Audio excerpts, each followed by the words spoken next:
Hi viewers, welcome to our channel. ప్రస్తుతం మనతో పాటు జై భారత్ నేషనల్ పార్టీ అధికార ప్రతినిధి అండ్ వినుకొండ నుండి ఎమ్మెల్యేగా కంటెస్ట్ చేశారు చిరంజీవి నాయక్ గారు. వారితో ఒకసారి మాట్లాడదాం. సార్ నమస్కారం. సార్ నమస్తే. జై భారత్ అండి. సార్, గత కొన్ని రోజుల నుంచి కూడా మనం చూస్తున్నాం పిన్నెల్లి ఈవీఎం ధ్వంసం కేసు కాస్త హల్చల్ చేసింది. ఆయన కూడా పరారీలో ఉన్నారని, అరెస్ట్ చేస్తారని ఇటువంటి న్యూస్లు ఎన్నో విన్నాం. ఆ తర్వాత ముందస్తు బెయిల్ కూడా అప్లై చేసుకున్నారు ఆయన. అసలు ఈవీఎం ధ్వంసం పైన మీ ఒపీనియన్ ఏంటి సార్? అంటే పిన్నెల్లి రామకృష్ణారెడ్డి గారు మాచర్ల నుంచి 2009 నుంచి కంటిన్యూస్గా ఎమ్మెల్యేగా గెలుచుకుంటూ వస్తున్నారండి. ఏ ఈవీఎంలో పడ్డ ద్వారా ఓట్ల ద్వారా అయితే ఆయన ఎమ్మెల్యే అయ్యారో అదే ఈవీఎంని వాళ్ళ ఇంట్లో ట్రంక్ బాక్స్ని బద్దలు కొట్టాడండి. అది ఆ వ్యక్తికి ఆ ఈవీఎంల మీద కానీ ప్రజాస్వామ్యబద్ధంగా జరిగే ప్రాసెస్ మీద ఎంత గౌరవం ఉందో తెలియజేసే ప్రక్రియ అది. అది ఏమాత్రం ఒక సివిలైజ్డ్ పర్సన్గా బిహేవ్ చేయాలా, ఒక 15 సంవత్సరాలుగా మూడు పర్యాయాలు ఎమ్మెల్యేగా ఉన్న వ్యక్తి చేయాల్సిన పని అయితే కాదు. అది ఒక ఆటవిక చర్య, ప్రజాస్వామ్యం మీద ఏమాత్రం గౌరవం లేని చర్య అది. కానీ ఆయన రిగ్గింగ్ జరిగింది అక్కడ. తెలుగుదేశం వాళ్ళు మన వైసీపీ ఏజెంట్ల మీద కాస్త ఇది చేశారు, అది చేశారు, అక్కడ రిగ్గింగ్ జరిగింది. మా దగ్గర కూడా వచ్చింది, అది ఎంతవరకు నిజమో తెలియదు. రిగ్గింగ్ జరిగి ఉంటే ఆ రోజు ఆయన అక్కడ పోలింగ్ ఆపాలి కదా. ఏదో కొన్ని గ్రామాల్లో తెలుగుదేశం వాళ్ళు రిగ్గింగ్ చేసుకున్నారు. అది తెలిసిన తర్వాత ఈయన వెళ్ళి ఈవీఎంలో ఎన్నో పగలగొట్టారని తెలిసింది. ఇన్ఫర్మేషన్ ఈయనకు రాలే. యాక్చువల్గా మాకున్న సమాచారం ఏంటంటే ఆ ఇన్ఫర్మేషన్ వైసీపీ నుంచి ఎంపీగా కంటెస్ట్ చేసిన అనిల్ కుమార్ యాదవ్ గారికి వెళ్తే ఆయన అలర్ట్ చేస్తే తర్వాత ఈయన వెళ్ళి ఈవీఎంలు బద్దలు కొట్టారు. సో రిగ్గింగ్ చేసుకుంటున్నారు. రిగ్గింగ్ చేసుకుంటే ఈయన అపోనెంట్ క్యాండిడేట్గా ఏం చేయాలా? ఎలక్షన్ ఆపాలి కదా, మళ్ళీ రీపోల్ జరిపించాలి కదా. ఈవీఎంని ఎలా బద్దలు కొడతారు ఆయన?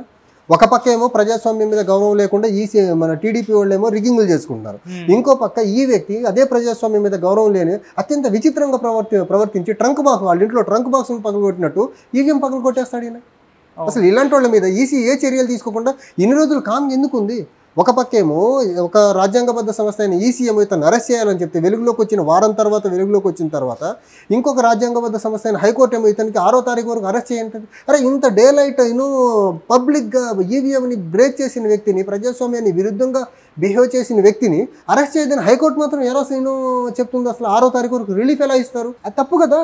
అదే చిన్న పార్టీలకు సంబంధించిన వ్యక్తి ఎవరైనా చేసి ఉంటే ఈ పార్టీకి పోలీసులు ఊరుకుండా ఉండేవాళ్ళ?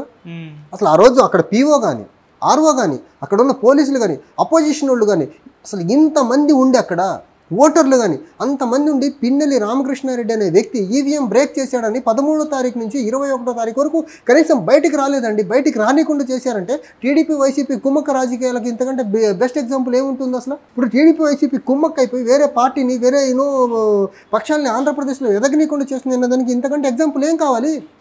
ఏదో వేరే థర్డ్ పర్సన్ ద్వారా వీడియో బయటకు వస్తే కానీ దాన్ని పబ్లిక్ డొమైన్లో తీసుకెళ్ళి ఈసీ యాక్షన్ తీసుకునే దాకా వచ్చింది. టీడీపీ వాళ్ళు కంప్లైంట్ చేశారా ఇలా బ్రేక్ చేశారనేసి? పోనీ టీడీపీ వాళ్ళు రిగ్గింగ్ చేశారని వైసీపీ వాళ్ళు కంప్లైంట్ ఇచ్చారా? వీళ్ళు ఇద్దరు అప్రజాస్వామికంగా ఒకళ్ళనొకళ్ళు బిహేవ్ చేసుకుంటా ఆ ప్రజాస్వామ్యాన్ని కూని చేసేసారు ఆంధ్రప్రదేశ్లో వీళ్ళు. ఈవీఎం ధ్వంసము లోకేష్ గారే ట్విట్టర్లో పెట్టారు. ఆయనకి ఎన్ని రోజులు పట్టింది? ఆయన 13వ తారీఖు ఇమీడియట్ గా పెట్టారా? లేదు కదా. వారం రోజులు నిద్రపోతున్నారా లోకేష్ గారు? అప్పుడే అంతా మన ఈసీకే అండర్ కంట్రోల్లో ఉంటుంది. అది కాదండి, 13వ తారీఖు పెట్టాడా లోకేష్? లేదు కదా. అప్పటి వరకు నిద్రపోతున్నారా? వాళ్ళ ఏజెంట్ ఉంటారు కదండి పోలింగ్ బూత్ లో.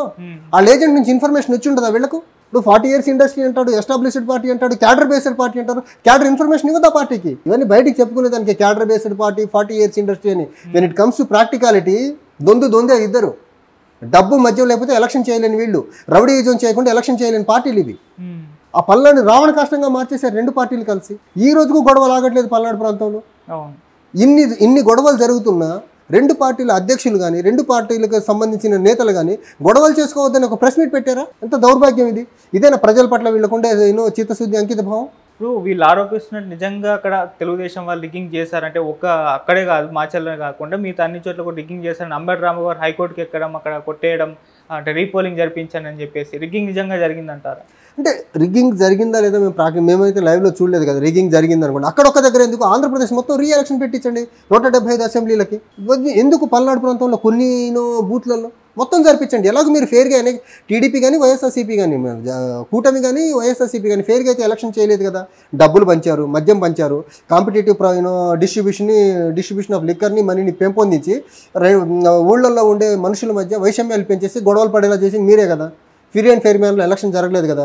మీరు అందరూ ఈ కాంపిటేటివ్ డిస్ట్రిబ్యూషన్ చేసేదానికి ఈసీ కూడా సహకరించింది కదా. సో దీన్ని మొత్తాన్ని క్యాన్సిల్ చేసి మళ్ళీ ఎలక్షన్ జరిపించండి. ఇప్పుడు అలా చేయొచ్చు కదా. మన అంబటి రాంబాబు గారు కానీ చెవిరెడ్డి భాస్కర్ రెడ్డి గారి పిల్లు అలా వేయలా. కొన్ని సెలెక్టెడ్ వీళ్ళకు బెటర్గా ఓట్లు పడ్డ దగ్గరేమో ఓకే దట్స్ ఫైన్, వీళ్ళకి ఓట్లు పడని దగ్గర మాత్రం రీపోలింగ్ జరిపించాలా. వీళ్ళు పంచిన డబ్బు ఏంటి, వీళ్ళు పంచిన మద్యం ఏంటి, దాని ద్వారా జరిగిన గొడవలు ఏంటి, దానికి ఎవరు బాధ్యత వహిస్తారు? సో రెండు పార్టీలు ప్రజాస్వామ్యాన్ని ఖూనీ చేస్తున్నాయి ఆంధ్రప్రదేశ్లో. ఎలక్షన్లు జరగకుండా ఎలక్షన్ని ప్రలోభాలతో జరిపించేసి, ఎలక్షన్ని గొడవలతో జరిపించేసి, ప్రశాంతంగా ఉండే పల్నాడు ప్రాంతాల్లో మళ్ళీ గొడవలు రేపెట్టారు. గత 30 సంవత్సరాలుగా ఈ రకమైన గొడవలు ఎప్పుడు జరగల పల్నాడు ప్రాంతం. అంతకుముందు జరుగుతూ ఉండేవి. ఒక 30 సంవత్సరాలకు కొంచెం ప్రశాంతంగా ఉండే ప్రాంతాన్ని మళ్ళీ పాత గొడవల్ని మళ్ళీ ప్రొవోక్ చేసి బయటికి తీసుకొస్తున్నారు వీళ్ళు. అంటే వీళ్ళ స్వార్థాల కోసం, వీళ్ళు ఎమ్మెల్యేలకు ఉండేదానికి, వీళ్ళు ఎమ్మెల్యేలు అయ్యేదానికి అనామకులు ప్రాణాలు తీసుకుంటున్నారు. అనామకులు గొడవలు చేసుకొని పోలీస్ కేసులకు బలవుతున్నారు కదా. పిన్నెల రామకృష్ణారెడ్డి పారిపోయారు, అక్కడి నుంచి వెళ్ళిపోయారు, ఎక్కడున్నారో తెలియదు. అక్కడి నుంచి మాచర్ నుంచి పోటీ చేసిన బ్రహ్మానంద రెడ్డి గారేమో గుంటూరు వెళ్ళిపోయారు. లోకల్ కొట్టుకుంటుంది ఊళ్ళో ఉండే కామన్ పీపుల్ అండి. కనీసం గొడవలు ఆపండి అని వీళ్ళు పిలుపునిస్తున్నారు. ఇద్దరిలో ఒకళ్ళన్నా ఇవ్వట్లేదు. వీళ్ళ ప్రాణాలు, వీళ్ళ ఆస్తులు, వీళ్ళ పదవులు సేఫ్గా ఉండాలి.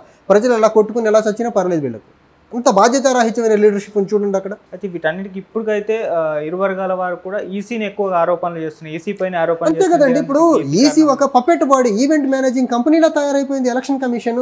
ఎలక్షన్ కమిషన్ తన డ్యూటీస్ని సక్రమంగా నిర్వర్తించుంటే, ఈ ఎలక్షన్ కమిషన్ పోలీస్ని ప్రాపర్గా తర్ఫీదిచ్చి ఎలక్షనీరింగ్ చేయించుంటే, election commission state government officials అందరినీ ప్రాపర్గా వాడుకొని ఉండుంటే ఈ గొడవలు జరిగేవి కాదు. దీనికి ముమ్మాటికి ఈసీనే బాధ్యత వహించాలి. ఈసీనే బాధ్యత. అయితే ఇప్పుడు ఈసీ చంద్రబాబు నాయుడు గారి కంట్రోల్లో ఉంది, ఆయన చెప్పినట్టే వింటుందని చెప్పి అంబటి రాంబాబు గారు ఒక ఆరోపణ చేయడం జరిగింది. అంటే వీళ్ళకి అనుకూలంగా ఉన్నప్పుడు ఎవరి కంట్రోల్లో ఉందంటే అంటే వీళ్ళిద్దరికి అనుకూలంగానే మేము టైం అండ్ అగైన్ చెప్తున్నాము. ఎలక్షన్ కమిషన్ ఆఫ్ ఇండియా ఏదైతే ఉందో టాప్ 2లో ఉండే పార్టీలకు అనుకూలంగా వాళ్ళకి పప్పెట్లో వ్యవహరిస్తుంది, వాళ్ళకు అనుకూలంగా ఈవెంట్ చేస్తుంది. ఎలక్షన్ ఫ్రీ అండ్ ఫెయిర్ మ్యాన్లో జరిపించట్లేదు ఎలక్షన్ కమిషన్ ఆఫ్ ఇండియా. ఆ టాప్ 2లో ఉండే డబ్బుతో ఉండే దళారుల పార్టీలని వాళ్ళు ఎలక్షన్ జరిపేదానికి ఈవెంట్ మేనేజింగ్ కంపెనీలో పనిచేస్తుంది తప్ప election commission of India. Election commission free and fair మ్యాన్లో ఎలక్షన్ జరిపి అది ఎలక్షన్ కమిషన్ ఆఫ్ ఇండియా అని ఎక్కడ అనిపించుకుంటుంది? ఒక కాన్స్టిట్యున్సీ చూపించండి మీరు, డబ్బు ప్రభావం లేనిది, మద్యం ప్రభావం లేనిది ఒక్క కాన్స్టిట్యున్సీ. ఎక్కడన్నా ఈసీ ఒక కాన్స్టిట్యున్సీ మొత్తానికి డబ్బు పెంచకుండా మేము కంట్రోల్ చేయగలిగామని చెప్పగలరా? మరి ఈ రకంగా ప్రలోభాలని అనుమతిస్తూ ప్రలోభాలు జరుగుతూ ఉంటే ఒక సినిమా చూస్తున్న ఎలక్షన్ కమిషన్ ఆఫ్ ఇండియాని ఒక రాజ్యాంగబద్ధ సంస్థని ఎలా అంటాము? ఇది ఫ్రీ అండ్ ఫెయిర్ మ్యాన్లో ఎలక్షన్ జరుగుతుందని ఎలా అంటాము? దీన్ని ప్రజాస్వామ్యం అని ఎలా అనాలి అసలు? ఈసీ బాధ్యత ఫ్రీ అండ్ ఫెయిర్ మ్యాన్లో ఎలక్షన్ జరపాలనేది. జరిపారా? జరిపితే గొడవలు ఎలా జరుగుతున్నాయి? అసలు మొత్తం ఫైనల్గా ఏపీలో జరిగిన ఎలక్షన్స్ తర్వాత అల్లర్ల గురించి కానివ్వండి, ఈవీఎం ధ్వంసం గురించి కానివ్వండి, లేకుంటే రిగ్గింగ్ ఏదో జరిగిందని అంటున్నా, దాని గురించి మొత్తం ఫైనల్గా మీరు ఏం చెప్తారు వీటి గురించి? ఒకటండి, ఆంధ్రప్రదేశ్లో ఈ పర్యవసానాలన్నిటికీ ప్రధాన కారణము ఫస్ట్ అండ్ ఫార్మోస్ట్ థింగ్ అయితే మనకు ఈసీగా చూడాలండి.